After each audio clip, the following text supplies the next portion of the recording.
있습니다. 이렇게 특이한 좀 제목이죠. 그 다윗처럼 양을 찾아와라. 이 말을 좀 특이한 어떤 제목이라고 생각을 했습니다. 그러나 제목을 어떻게 붙일까 거의 1시간 가까이 솔직히 저는 좀 고민을 했습니다. 뭐 어떤 제목을 붙이면 좀 화두로 삼아서 우리가 한번 은혜를 좀 나누고 이 특이한 제목을 좀 가지고 우리 올해 한 해를 우리 모든 교우들이 좀 살아갈 수 있을까 하는 생각을 가지고 고민을 하고 이렇게 해서 이제 다윗처럼 양을 찾아오라 이런 말씀을 준비했습니다.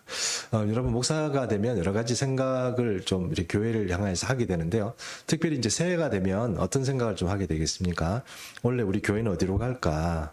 또 오늘 원래 우리 교우들과 함께 어떤 생각을 하고 또 어떤 말씀을 가지고 좀 우리가 은혜를 나누면서 살아갈까 하는 생각을 다 이렇게 하게 됩니다. 여러분, 여러분도 그런 생각 안 하십니까? 원래 우리 교회가 어떻게 될까? 어떤 우리 교회, 우리 목사님이 어떤 생각을 하고 원래 이렇게 하실까? 이런 생각 혹시 안 해보셨습니까? 예, 두 사람만 해보고 다른 사람들은 뭐 다 알아서 하시겠지 뭐 이런 생각을 하시고 오신 것 같습니다. 예, 아마 다 어떻게 그런 교회에 관심이 있고 다 그런 분들은 이제 교회에 대해서 앞으로 어떻게 가실까, 또 우리 목사님 어떻게 하실까 이런 관심을 다 가지지 않겠습니까? 저도 마찬가지겠죠. 하나님께서 이 미래를 보는 거는 사실 그건 좀 어렵습니다. 하나님께서 제게 또 이런 약속 저런 약속을 해주시기도 하고 또 우리가 하나님 앞에 기도하며 또 겸비하게 나갈 때 하나님께서 온갖 어떤 좋은 일들을 허락하시고 또 열어주시긴 하겠지만 그럼에도 불구하고 오늘 이 맞닥뜨리고 있는 이 현실에서 어떤 모습으로 주님 앞에 서야 될까 이런 어떤 그런 고민들이 있지 않겠습니까? 당장 무엇을 해야 될까 하는 그런 현실적인 문제들 말입니다.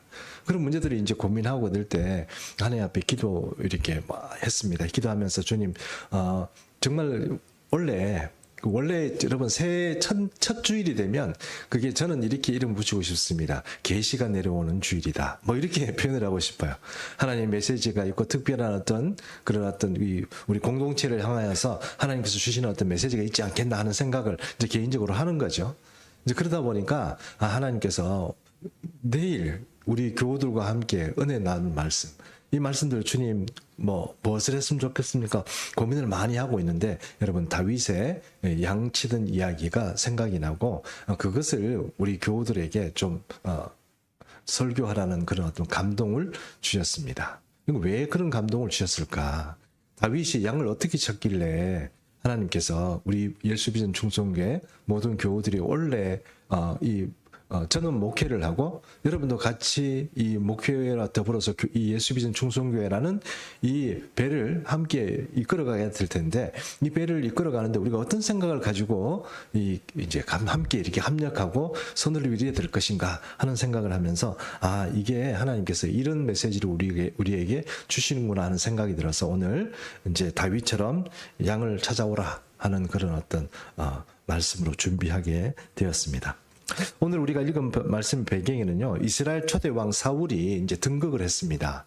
사무엘에게서 기름받고 등극을 했는데, 이스라엘 전력 전체를 다 합쳐도 물리치지 못하는 그 민족이 있는데, 그게 바로 블레셋입니다. 팔레스타인이라고 그러죠.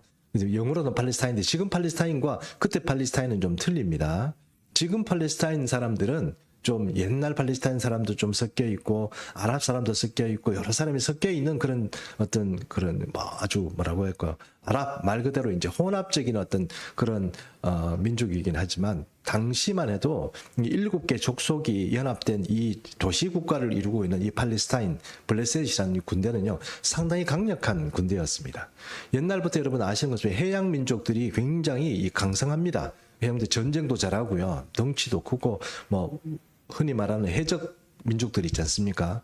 그런 민족들이 이제 지중해 연안에서 이 팔레스타인 레반트 지역에 자리를 잡고 이스라엘 옆으로 이렇게 쭉 길게 자리를 잡았는데 이 사람들이 블레셋입니다. 근데 이 사람들은 또 여러분 잘 아시는 히타이트라는 민족 아시죠? 세계 최초로 이 무기를 철로 만들어내는 사람들입니다. 이 철로 만드는 거하고 청동으로 만드는 거하고 여러분 생각해 보십시오. 옛날에 좀 고관 대작에 있던 예를 들어서 사울 같은 사람도요, 이 자기가 가지고 있는 칼이 있는데 그 칼이 청동칼이었습니다. 청동칼은 비싸죠. 그런데 이 비싼 만큼 무기가 귀하기도 귀하지만 이게 무기가 좀 별로 힘이 없습니다. 왜냐하면 청동이 좀 무르잖아요. 그렇지 않습니까? 여러분이 만약에 그 어떤 그 미술 조형 작가라고 생각해 보십시오. 철로 만드는 게 쉽겠습니까? 아니면 구리 같은 걸로 만드는 게 쉽겠습니까? 아무래도 구리 만드는 게 쉽지 않겠습니까? 내가 마음대로 이렇게 좀 굽히고 할 수 있잖아요. 그럼 그걸로 칼을 만들어 놓으면 그 칼이 제대로 작동을 하겠습니까? 칼과 철이 그러니까 청동과 또 칼로 만든 칼이 이렇게 철로 만든 칼이 부딪히면 어떻게 되겠습니까? 그렇죠. 그런데 이스라엘 민족에게는 사울 왕이나 또 그 아들 요나단 정도만 이 청동 칼이 있는 거예요. 쇠칼도 아니고 청동 칼이 있는 거예요. 근데 히타이트 민족, 그러니까 블레셋 사람들에게는 뭐가 있었습니까? 벌써 철기들이 다 있는 거예요. 철기구를 가지고 농작물을 이제 개간하고 농사 짓는 기구도 뭐 개발을 하고 무기도 만들고 이러니 이 민족 가지고 싸워서 이기기가 참 힘들겠죠. 그러니 이스라엘 전력 전체를 합쳐도 이 전쟁이 안 되는 겁니다. 그런 이 블레셋 사람들이 쳐들어왔는데 거기에 그 대장이 누구냐?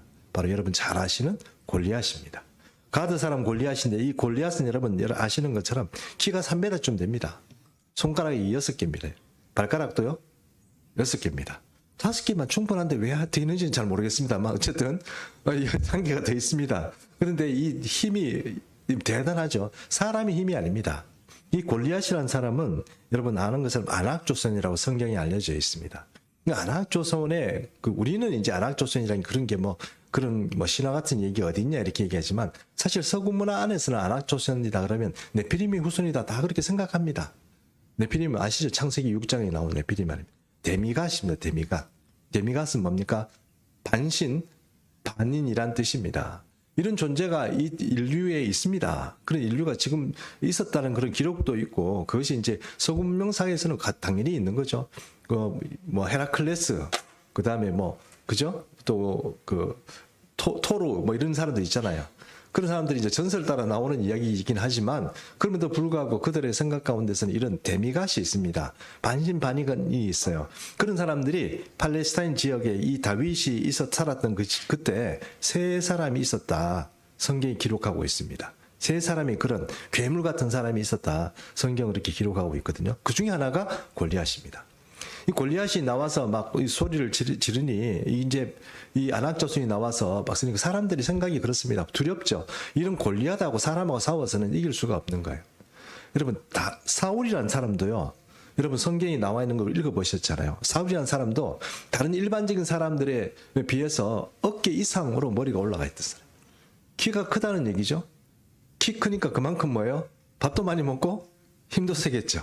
그런 사람인데도 이 안악조선한테는 안 되는 거예요. 아예 거기 상대를 안 되는 거예요. 그러니까 이 성경의 오늘 기록에 보면 이 오늘 창세기 사무엘상 17장에 보면 이 안악조선 골리앗이 나와가지고 장장 40일 동안 나와가지고 야 이놈들아 하고 욕하고 하나님을 비방하고 또 이스라엘 백성들 나와봐 이러고 막 욕도 하고 이렇게 해도 아무도 못 나가는 거예요. 거기 나와서 싸울 사람이 없어요. 이길 사람이 아무도 없는 거죠. 벌벌 떨고만 있는 거예요. 그러니 이제 한 번씩 이렇게 전쟁을 하는 것도 아니고 블레셋 사람들 자기들은 그냥 골리앗만 내보내가지고 골리앗이 그냥 소리 지르고 막 이러면 전부 다 벌벌 막 떨고 이러니까 다 숨어 있으니까 이제 전쟁할 것도 아니죠. 상대가 아예 안 되는 겁니다. 이런 시기에 여러분 바로 이제 다윗이라는 인물이 나타나기 시작합니다. 그런데 오늘 이 전쟁터에 다윗이 나타나기 전에 그러니까 40일이나 나와서 떠들고 있는 그 시기에 다윗은 집에서 뭘 했냐면 아버지의 그 이세의 아들로서 막내 아들로서 양치고 있었습니다. 근데 저는 그 성경의 기록이 조금 이해가 안 가는 게 이런 게 있습니다. 여러분 양이 어린 애들이 치는 게 맞습니까? 아니면 좀 어른들이 치는 게 맞습니까? 그런데 이야기 막내 아들만 쳐요. 다른 아들들은 집에서 노는지 집에서 다른 걸 하는지 모르지만 항상 아버지의 그 양을 이 막내 아들이 쳐요. 이거 잘못된 거죠. 다른 자식들은 다 놀고 막내 아들만 여러분 이거 좀 잘못된 겁니다. 근데 아무리 혹시 다윗이 양을 치는데 아주 기막힌 기술을 부린다 이렇게 할지 모르지만 그래도 그건 좀 아닌 것 같아요. 아버지 양이 너무 적었나요? 어떤지 잘 모르겠습니다만 이 다윗의 집안에 이세의 아들은 7 내지 8명이 있었다고 합니다. 성경이 조금 이제 어떤 때는 7명이다 그러고 어떤 때는 8명이라고 그래요. 그 왜 그러냐 이렇게 얘기하면 아마 그 중에 중간에 누가 죽었지 않겠나 이렇게 성경학자들은 생각을 합니다. 어쨌든 그 중에 막내가 뭡니까? 다윗입니다. 다윗은 이 양도 아버지 양도 막 다치지만 아버지 심부름도 이 다윗이 가요. 어지간하면 몰라 이 요셉도 여러분 막내여서 그랬는지 모르지만 이 다윗이 이제 막내로서 전쟁터에 심부름을 가요. 이 전쟁터에 이제 엘리압이라는 형이 이제 장자형인데 저 형하고 이제 세 사람이 이제 사울의 군대로 차출이 됐어요. 그래서 이제 블레셋 사람하고 싸우는 이 현장에 지금 가서 전쟁을 하고 있는데 아버지가 아들 다윗을 불러서 지금 너 이렇게 전쟁터에 나가 있는 형님들 보급품 좀 갖다 주고 와라. 뭐 옛날에는 보급품이 군대에서 나오는 게 아니지 않습니까? 집에서 가져왔잖아요. 그러니까 이제 보급품을 챙겨가지고 그 심부름차 이제 그 형을 찾아가는 거죠. 전쟁터에 가보니까 그 난리를 치고 있는 거예요. 전쟁을 하는 게 아니고 이 다윗이 골리앗이 나와가지고 계속 고함만 치고 욕만 하고 다른 사람들 다 숨어 있고 이게 40일 동안 한 전쟁인 거예요. 그 참 다윗이 보니까 한심한 거예요. 그래서 사람들이 자꾸 이렇게 얘기하는 거 돌아다니면서 아니 왜 저거 안 치고 이렇게 그냥 가만 놔둬요? 자꾸 물어보는 거예요. 야, 그치 너 저렇게 무서운 사람은 어떻게 싸우려고 그래? 분위기가 지금 벌써 폐색이 시터였어요. 누가 나와서 싸우려는 사람도 없고. 그러니 다윗이 사람들한테 물어보는 다닙니다. 그러면 내가 저 골리앗의 저 괴물을 내가 없애면 나는 어떻게 돼요? 이렇게 물어본 거예요. 그래서 사람들이 어떻게 얘기합니까? 너 그러면 왕의 사위가 돼. 뭐 이런 식으로 막 얘기를 하는 거죠. 그 얘기를 다 듣고 있었습니다. 그러니까 그 형이 이제 엘리압 형 장자형이죠. 너 일로 와봐. 너 지금 여기 구경하러 왔어 전쟁? 뭐 그런 쓸데없는 소리 하고 다니지 말고 집에 가! 이렇게 된 거죠. 다윗이 아니 제가 뭘 잘못했습니까? 내가 저거 때려잡을 수 있습니다. 이렇게 얘기한 거예요. 그러니 그 얘기를 누가 들었느냐?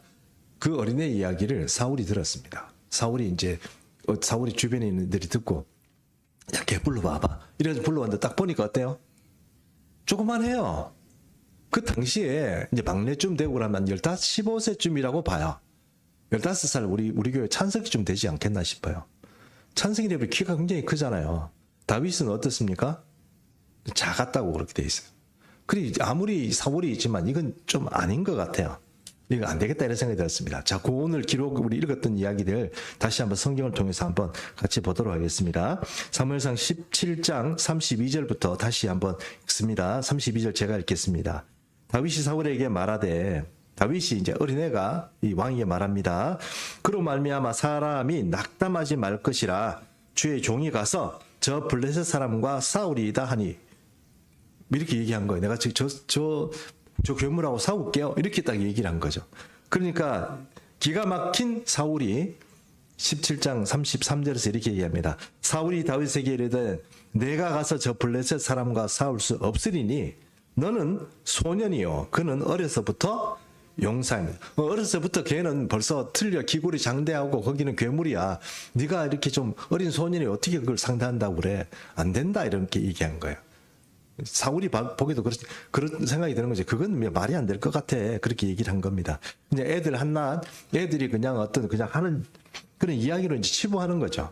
그러자 34절에서 35절에 걸쳐서 제가 또 한번 읽어보겠습니다. 다윗이 사울에게 말하되 주의 종이 아버지의 양을 지킬 때에 사자나 곰이 와서 양떼에서 새끼를 물어가면 내가 따라가서 그것을 치고 그 입에서 새끼를 건져내었고 그것이 일어나 나를 해하고자 하면 내가 그 수염을 잡고 그것을 쳐 죽였나이다.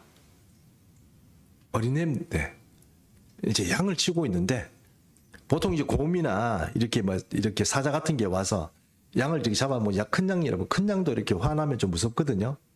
그러니까 사자나 곰도 노릴 때 뭘 노립니까?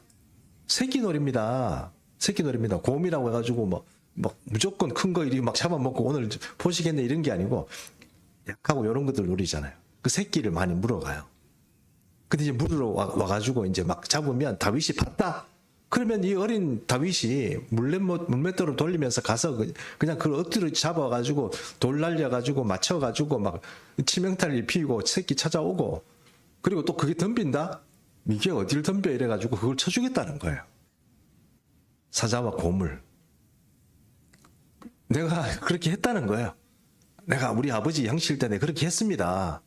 자, 그 다음에 36절 같이 읽습니다. 36절 같이 읽습니다. 시작. 주의 종이 사자와 곰도 쳤은즉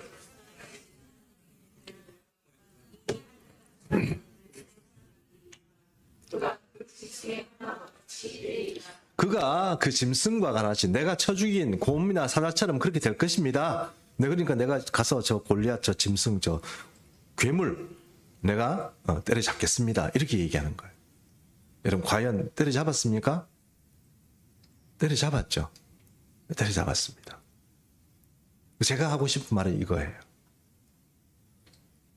일반적인 양치기들은 하나 내주고 치우는 거예요. 이해하시죠? 만약에 지금 양이 100마리가 있어요. 근데 그 중에 한 마리를 잡혀갔어요. 그러면 이 양치기가 그 한 마리를 찾기 위해서 쫓아갈까요? 그냥 내버려 둘까요? 내버려 둡니다. 왜요? 자기도 다치고 문제는 뭐예요? 지금 있는 것도 지켜야 되니까.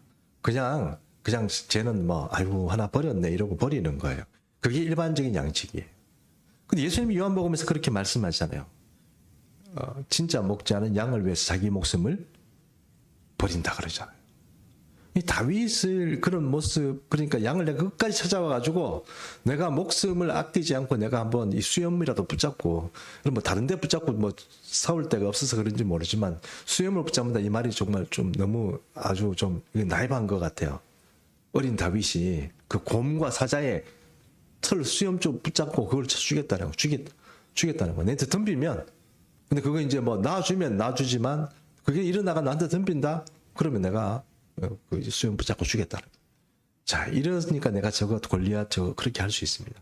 그리고 쟤는 너무 커가지고 아시죠? 물매트를 팍 돌리면 작으면 맞추기 힘들 텐데 너무 커가지고 빗나갈 염려가 없다는 거예요. 그래가지고 정확하게 맞춰가지고 골리앗이 그냥 돌 한 번 맞고 그대로 그래가지고 그것도 자기 칼도 아니고 골리앗의 칼을 뽑아가지고 목을 쳤습니다. 그 다윗이 이제 승리한 거예요.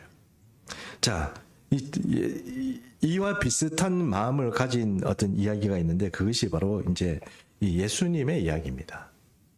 예수님은 양을 포기하지 않으세요. 이 다윗이 내가 죽기까지 쫓아가가지고 그 입에서 내가 찾아오는 그런 열심과 그런 이 양에 대한 애정이 있잖아요. 이것을 주님이 보시는 거예요. 그래서 사도행전 13장 22절 말씀 우리 같이 읽습니다. 사도행전 13장 22절 같이 읽습니다. 시작. 패하시고 다윗을 왕으로 세우시고 정하여 이르시되 내가 이새의 아들 다윗을 만나니 내 마음에 맞는 사람이라 내 뜻을 다 이루기라 하신.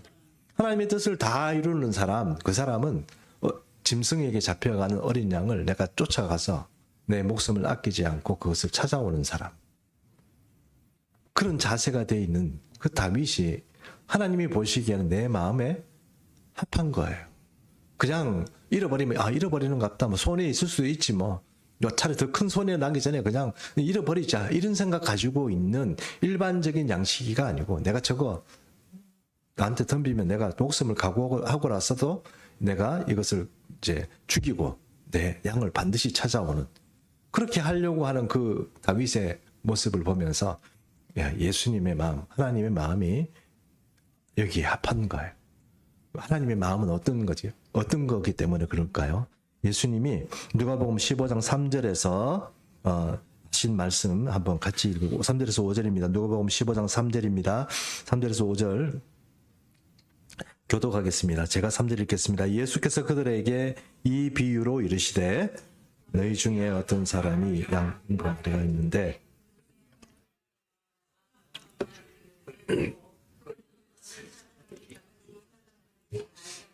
5절 같이 시작. 또 찾아낸즉 즐거워 어깨에 메고 이랬습니다.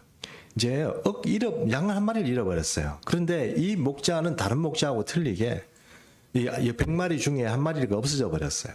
그러면 그 한 마리를 찾아서 찾아다니는 거예요. 찾아다니는데 그 찾아가지고 이제 찾으면 이제 어깨에 메고 즐겁게 이제 막 돌아오는 거예요. 양 한 마리를 찾았다는 것 때문에. 다시 말씀드렸죠. 양을 위해서 목숨을 버리는 이 양치기는 없습니다. 늑대가 쳐들어오고 곰이 쳐들어오고 양이 저기 들어오면 피해를 최소한 우리가 뭡니까 천재지변이라고 그러잖아요. 천재지변 못지않게 양을 치는 사람들이나 가축을 치는 사람들한테 그런 어떤 로스는 그냥 생각하고 그럴 수도 있겠다 이렇게 생각하는 거지. 그걸 내가 절대로 잊어버리지 않으리라 다 챙겨오리라 이런 그런 어리석은 양은 없습니다. 그건 좀 무모하고 또 좀 일반적인 어떤 그런 사람이다 그렇게 얘기할 수 없다는 것입니다. 근데 예수님이 그렇다는 거예요. 예수님이 그렇게 하시는 거예요. 누가복음 15장에는요, 잃어버린 세 가지에 대해서 얘기합니다. 그 첫 번째는 한 마리 잃어버린 양이 그 찾아오는 이야기입니다. 그리고 또 한 이야기는 동전 10개가 있는데 그 드라크마라고 합니다. 이 드라크마 10개를 이렇게 묶어 놓는데 묶어 놓을 때 이거 어떻게 묶어 놓냐면 이게 묶어 가지고 결혼 예물로 써요. 폐물로 씁니다. 그러면 결혼 서약의 어떤 상징적인 체계를 가지고 있는 것이 이제 이 드라크마 10개를 묶어 가지고 하나의 어떤 폐밀로 쓰는 거예요. 근데 사실 이 드라크마 한 드라크마는 이 가격이 현대 돈으로 한 5만 원 정도밖에 안 돼요. 5만 원. 5만 원 정도 되면 만약에 하나를 잃어버리면 어떻게 될까요?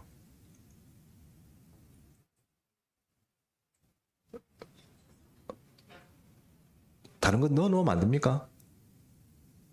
다른 거 넣어놓으면 안 돼요? 다른 드라크마 하나 이렇게 끼워 놓으면 안 돼요? 근데 이 부인은 어떤 게 중요한 거예요? 결혼의 조건을 만들어주는 이 서약이 중요한 거예요.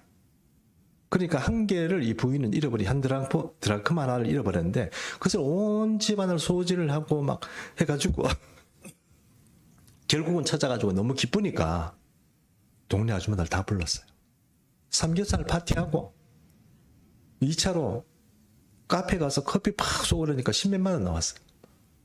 그래도 좋다고 그러는 거예요. 왜요? 5만 원짜리를 잃어버리고 10몇만 원 썼는데 그게 기쁜 일입니까? 계산이 안 되십니까? 근데 이 부인에게는 뭐가 중요해요? 언약이 중요하잖아요. 남편과 이렇게 맺은 그게 중요하잖아요. 그러니까 잃어버린 그거 하나 찾아도 온 집안을 뒤지고 찾으니까 너무 좋아가지고 삼겹살 파티 하는 거 아닙니까? 요즘 삼겹살 파티하면 12만 원 가지고 안 되는데 조금 올리겠습니다. 15만 원. 네. 커피도 비싸니까 뭐 합치 15만 원. 5만 원짜리 하나 찾았는데 좋다고 15만 원 썼습니다. 그 얘기입니다. 그다음에 마지막에 하나 이야기 나오는 여러분 잘 아시는 탕자의 얘기입니다. 자식이 왼수입니다.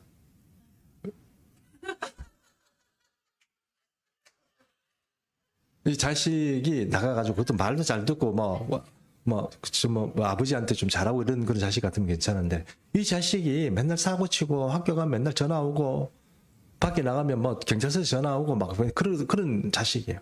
그러다가 어느 날 뭐 재산 아버지 거 막 반 땅 해가지고 가가지고 다 써버리고 이제 돌아온 거예요. 그런 자식을 여러분 아버지가 거두어 주면 그 자식이 자식 노릇 잘할까요? 아니 개판치고 청소년기도 마찬가지로 개판치고 살았는데 걔가 나와 이제 다시 돌아와가지고 시발이 들어오면 내가 거두어주면 걔가 뭐 취직도 하고 아버지를 위해서 열심히 살고 뭐 아빠한테 효도하고 막 그렇게 할까요? 글쎄요. 좀 너무 위험하지 않을까요? 자, 이 세 가지. 잃어버린 양은요. 양은 뭐 일반적으로 무조건 잘 따라갑니다. 앞에 그 양 가면 다 잘 따라가요. 그런데 이 양이 잃어버렸다는 얘기는 걔가 뭔가 부족한 거예요. 상품 가치가 없는 양입니다. 그 양이 한 마리가 자기가 떨어져 나간다 무리해서 그 양 자체가 좀 문제가 있는 양이에요. 그리고 누가복음의 15장에는 잃어버려도 아무 지장도 없고 별로 그렇게 내 마음이 아프지도 않고 손해도 별로 안 날 것 세 가지를 얘기하고 있는 거예요. 그게 한 마리가 잃어버린 양이고 또 하나는 한 드라크마고 또 한 가지는요 이 탕자입니다. 그 세 가지를 다 찾고 회복하려고 눈물 흘리고 불을 켜놓고 기다리고 청소를 하고 애를 쓰고 하는 게 누구예요? 하나님인 거예요.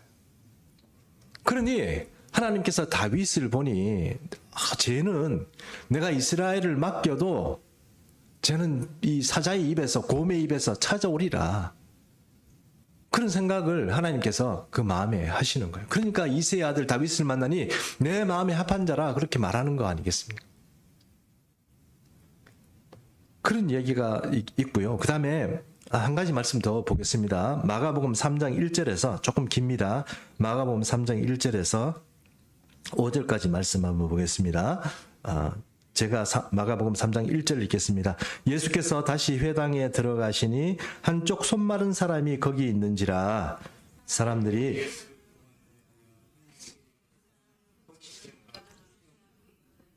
예수께서 손 마른 사람에게 이르시되 한가운데 일어서라 하시고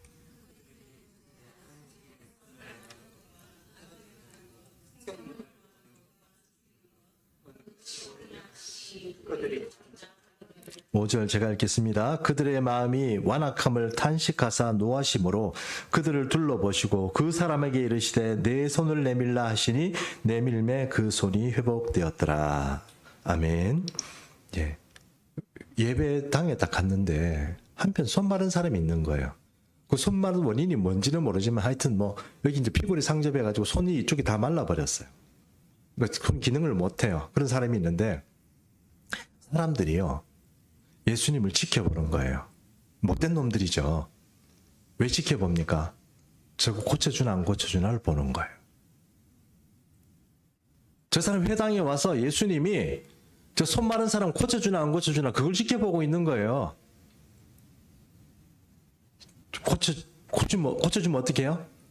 안식일에 회당에서 일했다 이래가지고 고발하려고.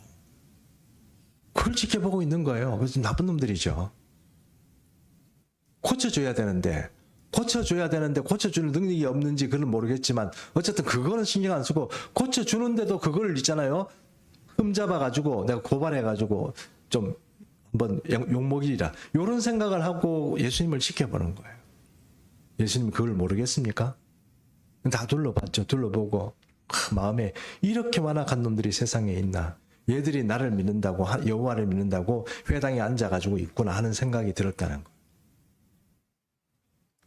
그 예수님이 결국 이 삼편 손 마른 사람 바로 우리가 잃어버린 것 같은 그런 영혼과 같은 그런 사람들을 예수님께서 고쳐주시려고 하는데 그것을 이 사람들은 고발하려고 하는 거예요. 그러니까 교회도 마찬가지고 여호와 신앙이라 이 자체는 약하고 힘들고 괴롭고 사로잡히고 마귀에게 어떤 그 압제에 있는 사람을 그 마음에 힘들고 뭐 공함 있는 사람들을 해방시켜주고 자유를 줘야 되는 게 교회이고 예수 그리스도의 복음인데 그거는 하지도 못하면서 오히려 그런 거 하는 사람 보고 손가락질하고 그렇게 하는 어처구니 없는 그런 교회 혹은 예수님께서 그런 일들을 분명히 성령께서 그런 사역을 함에도 불구하고 이 뭔가 머리에 뭐가 들어있는지 모르지만 제대로 되지 않는 그런 잘못된 어떤 편견과 생각을 가지고 사람을 바라보는 그런 이 어처구니 없는 일이 교회 안에 있다는 것입니다. 이 예수님께서 저도 요 최근에 와서 참 많이 느꼈습니다. 이런 잃어버린 양을 찾는 거. 그다음에 교회 안에 사람이 왔는데 그 사람이 불편한 거 힘든 게 있잖아요. 감정을 맞추자 이런 건 아닙니다. 우리가 뭐 마케팅 하자는 것도 아니고 무슨 그 교회가 무슨 어떤 뭐 그 사회단체를 받은 거 이런 건 아닌데 어쨌든 그 주위의 복음이 그 사람에게 전파가 돼서 그 사람이 고쳐져야 되는데 이게 차단이 되니까 교회는 다니는데 10년을 다니고 20년을 다녀도 그 사람의 삶의 변화가 없고 고쳐지는 것도 없고 나는 여전히 힘들고 피곤하고 세상 살아가는 게 힘들고 눈물 나는 그렇게 돼서는 곤란하지 않겠냐는 거예요. 예수님께서 99마리 양을 버려두고 한 마리 양을 찾아가는데요. 그 한 마리 양을 찾아가는 이유가 무엇입니까? 그 연약한 양을 찾아가는 이유가 무엇입니까? 제가 그 이유를요. 노래로 한번 불러드릴게요. 나 오직 그대만을 사랑 노래를 부르지 말아야 됩니다. 사랑하기 때문에 그거 아니겠습니까? 사랑하기 때문에 그걸 찾아오는 거예요. 근데 우리는 사랑이 없는 거예요. 이 빌어먹을 히브리 서기관과 바리새인들이 그런 마음이 없는 거예요. 그러니까 앞에서 지금 아파서 지금 힘들어하는 그 사람을 저걸 어떻게 할까, 고쳐주나 안 고쳐주나 그걸 틈타고 보고 있는 이 악한 사람들, 그런 사람들이 있어가지고 이게 곤란하지 않겠냐는 것입니다. 물론 우리 중에 그런 사람이 있다는 뜻이 아니고요. 우리가 이제 이런 양을 찾아야 되겠다는 거예요. 이제 사람 이제 왔는데 그 사람이 좀 잃어버리면 뭐 좀 그 사람 없어도 되지 뭐 이런 생각하면 좀 우리 이제 그런 생각을 해서는 안 되겠다는 거예요. 물론 자기 선택의 자유가 있습니다. 종교를 선택하는 것도 그렇고 교회를 선택하는 것도 자유가 있습니다. 그렇기 때문에 내가 너무 이 사람 붙잡고 이래가지고 막 실강의를 벌여서 이 사람이 부담 느끼고 아이고 교회 갔더니 사람 너무 귀찮게 한다 싶어가지고 제가 뭐 들 수 있으면 말을 대수도 안 하려고 합니다. 근데 여러분 그렇게 하다 보니까 사람이 오든지 가든지 사람이 어떤 형편에 있어가지고 교회를 찾는지 이런 거에서는 저도 사실 좀 마음이 식었던 거예요. 개척교회 사람들 왔다가 뭐 개척교회 형편 보고 뭐 다 돌아가는 거지 뭐 원래 그런 거 아니야? 이런 생각을 했다는 거예요, 저도. 근데 여러분 그들의 속에 있는 아픔과 괴로움들을 못 본 거예요. 예수님처럼 그 한 마리를 찾아가는 그런 열심도 그런 사랑도 제 속에 없었다는 것을 여러분 앞에 고백할 수밖에 없다는 것. 그러면 여러분 우리 교회도 부흥시켜야 되고 여러분의 삶도 믿음으로 어떤 살아가야 되고 가정도 주님 앞에 믿음의 인문가정으로 세워야 되고 할 일이 많습니다. 그런데 여러분 너무 쉽게 포기하고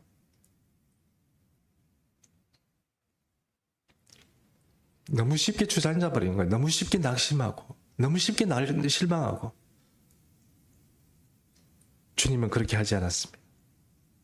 그래서 다윗은요 확실하게 내가 저 쫓아가서 내 양을 구해내고 그게 나한테 만약에 덤비면 수염이라도 붙잡고 내가 쳐 죽인다. 이런 어떤 것을 가지고 결국은 골리앗도 때려잡은 것입니다. 우리에게 펼쳐지는 영적 전쟁과 우리 삶의 2024년도에 오는 이런 어떤 일들이 녹록하고 쉽고 쉬운 거는 없으리라고 생각합니다. 그러면 이런 것들을 우리가 이겨낼 수 있는 방법은 무엇이겠습니까? 이제 진짜 우리가 다윗이 양을 찾아오는 것처럼 그런 심정으로 이 옥포 지역과 우리 주변에 있는 사람들을 이제 건져내오지 않으면 여러분 변화는 아무것도 없을 것이라는 것을 우리가 생각해야 합니다. 미리부터 포기하고 미리부터 놔버리고 미리부터 낙심하고 그렇게 해서는 사람 살릴 수도 없고 사람을 구할 수도 없는 것입니다. 우리끼리 그냥 예수 믿고 치우는 그런 우리끼리 잔치를 벌려서는 안 되고요. 사람을 살려야 됩니다. 잃어버린 양, 잊어버린 양, 겉도는 양